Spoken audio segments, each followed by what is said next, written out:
Merci, Monsieur le Président. Il s'agit d'un amendement déposé par mon collègue Vincent Descoeur. Plusieurs points par rapport à ces véhicules et à cet avancement de la date qui est assez incroyable. Donc plusieurs points. Les ménages, ça a été dit, il est juste impossible pour certains de partir sur de l'électrique. Mais j'axerai surtout mon intervention par rapport aux industriels. Et vous le savez, Monsieur le Président, pour avoir été ministre en charge de l'industrie et proche des industries, en tout cas au Savoyarde, et du décolletage, c'est très compliqué.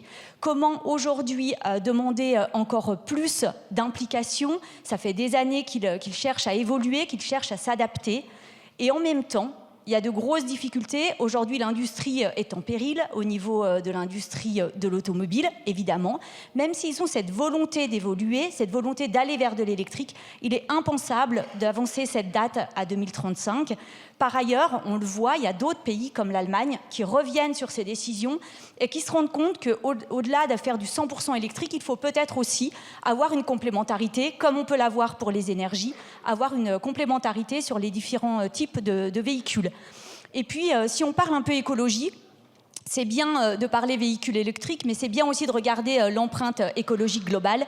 Et puis, parlons des métaux et de l'absence considérable des métaux pour arriver à construire ces véhicules électriques et à répondre à cette demande si on avance encore la date. Autant d'arguments qui demandent à supprimer cet article. Merci.